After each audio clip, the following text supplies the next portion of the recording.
Attention senior citizens. May payout releasing na sa July 2, 2026. Ito ay pension para sa lahat ng mga kwalipikadong senior citizens. Mga buong detalye ay dapat nyo pong malaman. Sa araw po na ito, ang aking pong isalaysay ibabahagi ng mga balita ay una, mga lugar kung saan may magaganap na payout sa social pension for indigent senior citizens. Pangalawa, saan po ba magaganap ang payout? Pangatlo, ano ang oras ng payout? Pangapat, kumpletong detalye ng mga requirements na dapat mong i-ready. At panglima, mga dagdag kaalaman patungkol po dito. Kaya naman, inaanyayahan kita na tapusin mo ang video na ito hanggang sa dulo nang sa gayon makuha mo ang punto ng video kong ito. Kung ikaw ay bago pa lang sa aking YouTube channel at gusto mo ang ganitong content na pinag-usapan ng mga benepisyo ng ating mga senior citizens, ay isubscribe mo na.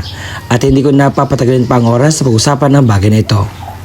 Ang una sa tinistahan ay ang Camarines Norte. Dahil sa July 2, 2026 ay meron po magaganap na payout social pension for indigent senior citizens sa mga barangay na ito na aking mention. Sa morning, ang payout venue po ay sa Mangkamagung, sa barangay Hinampakan, 62 po ang pensioners, Lidong, 29 pensioners, Tabataba, 47 pensioners, Mandazo, 57 pensioners, Mangkamagong, 129 pensioners, Oliva, 55 pensioners, Angas, 101 pensioners, Takad, 86 pensioners, Taysan, 106 pensioners.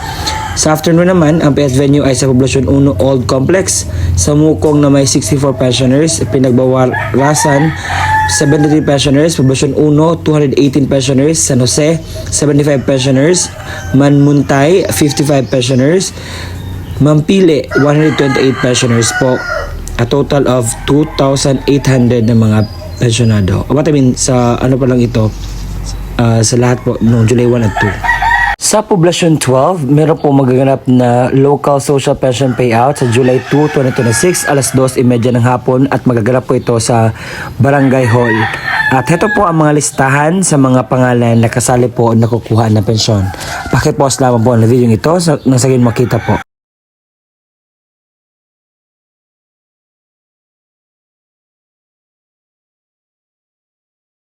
Sa probinsya ng Bukidnon, sa munisipalidad ng Ipasugong, ay mayroon po magaganap na payout sa social pension sa July 2, 2026. Alas 7:30 hanggang 8:30 ang barangay Impalutaw sa Zone 1 Covered Court na may 22 pensioners. Sa alas 9 hanggang 10 ng umaga ang barangay Kebenton sa barangay Covered Court na may 23 pensioners. Alas 10:30 hanggang 11 ng umaga ang barangay Kawayan sa barangay Covered Court na may 7 pensioners. Alas 11:30 hanggang 12 ng tanghali ang barangay Kapitan Bayong sa Kapitan Bayong Covered Court na may 13 pensioners. Sa alas 11:30 hanggang 12 ng tanghali ang barangay Buntungon sa Kapitan Bayong Covered Court na may 6 pensioners. Alaunas 2 ng hapon ang barangay La Fortuna sa La Fortuna Covered Court na may 17 pensioners. Alas 12:30 hanggang 4 ng hapon ang barangay Dumalaging sa barangay Covered Court na may 18 pensioners. Sa 4:30 hanggang 5 p.m. ang barangay Poblasyon sa MSWDO office na may 14 pensioners po.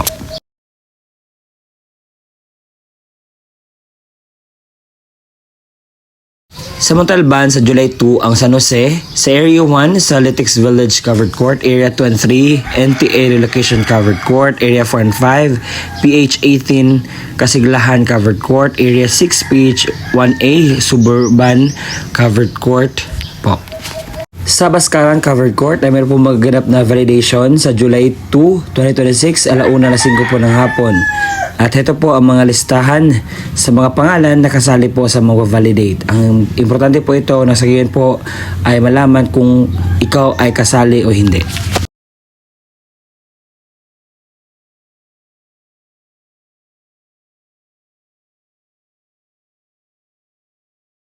Sa probinsya ng Davao del Sur, sa munisipalidad ng Padada, ay meron po magaganap na payout sa July 2, 2026 sa alas 8 hanggang 12 na tanghali sa Tulugan Gymnasium ng payout sa Barangay Lower Malinaw, Upper Malinaw, Don Serio, Lower Katipunan at Tulugan. Sa launa na 5 ng hapon sa ABC Gym, ang Barangay Harada Butay, NCO, Quirino at saka Almendras. Sa Nueva Ecija ay meron pong magaganap na payout sa barangay ng Sibul sa July 2, 2026, alauna na 5 po ng hapon. At meron pa kong listahan sa mga kasali po na kukuha ng pensyon. Kayo na po bahala ang mag-post ng video ito nang sa ganyan po mas klaro po sa inyo ang mga pangalan ninyo or mga pangalan na hindi nakasali.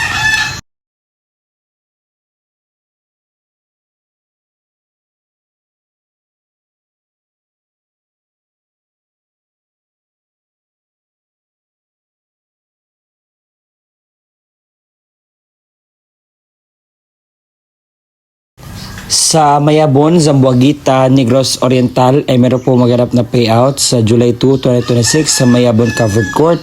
At ito po ang mga listahan sa mga kasali po na kukuha ng pensyon. Pakipost lamang po ng video ito na sa ganyan po makita po ninyo.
Sa Barangay Buhatan East District ay meron po maganap na payout releasing sa July 2, 2026 alas 8 ng umaga sa Sirangan Covered Court. At ito po ang mga listahan sa mga kasali.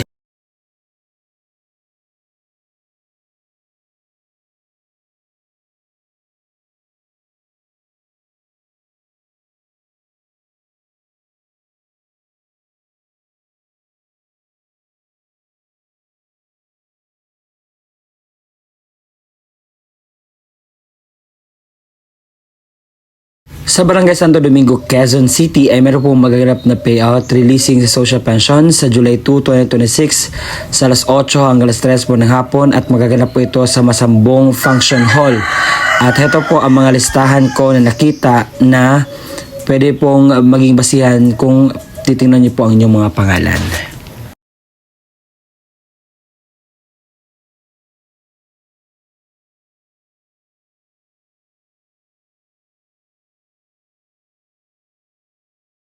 Sa Barangay sa Bacolod City, sa Barangay 19, sa Barangay 19, meron po maganap na payout sa July 2, 2026, alauna alas 2 ng hapon sa People's Hall, Barangay Gymnasium at ito po ang mga kasali na kukuha ng payout.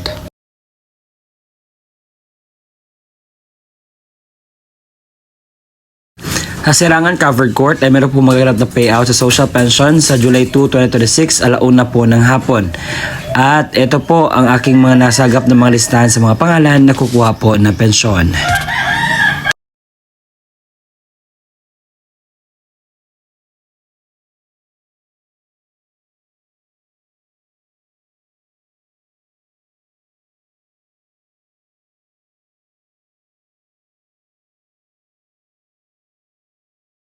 Sa Barangay Sapa ay meron po maghanap ng payout sa social pension sa July 2, 2026 alas 10:30 hanggang 12:30 ng tanghali sa Naik Plaza po magaganap.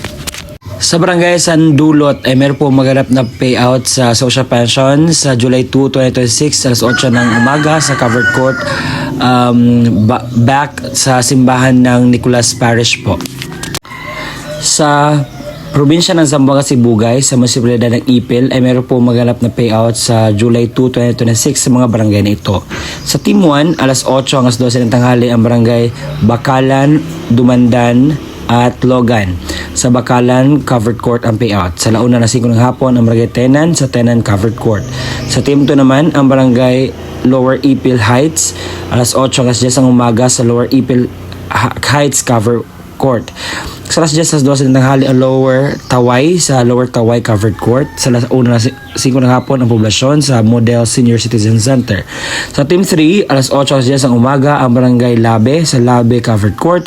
Sa alas 10 hanggang 12 ng tanghali ang Barangay Kaparan sa Kaparan Covered Court. Alas 1 5 ng hapon ang Barangay Veterans Village sa Veterans Village Covered Court po ang payout. Sa July 2, 2026 sa Baclaran Central ay meron po magaganap na payout sa alas 3 ng hapon. At iyon po ang mga lugar kung saan may magaganap na payout o bigayan ng pensyon para sa ating mga minamahal na kwalipikadong senior citizens. Sa mga nagtatanong, sir, totoo ba itong sinasabi mo? Hindi ba ito fake news? Hindi po iyan fake news dahil naka-include na po ang mga details na dapat nyo pong ma-inculcate, malaman, maramdaman. Kasi gusto ko pong sabihin sa inyo dahil maraming nasabi, fake news namang sinasabi nyo. Hindi po ito fake news. Ito ay batas po ang Social Pension for Indigent Senior Citizens. At kung hindi ko man nakita ang inyong mga lugar, you can just go to the near barangay sa inyo at alamin kung meron na bang update sa inyong Social Pension for Indigent Senior Citizens. Kung kasali ka pa ba, meron bang update o ano ba ang gusto mong malaman na increase patungkol po sa inyo pong magaganap na pensyon. Baka yung iba hindi na nakatanggap dahil meron pong validation. Kapag hindi ka pa makapunta sa validation, automatic tanggal ka na po. And sir, ano ba yung mga requirements nito para payout kami? So ito po ang kumpletong requirements na dapat mong i-ready. Social pension requirements. Kapag ang senior citizens mismo ang pupunta sa venue, ito po ang kanyang dalhin. Una, original OSCA ID at national ID. Pangalawa, photocopy ng senior citizens ID na may 3 lagda o thumb mark sa hindi na po makakapirma.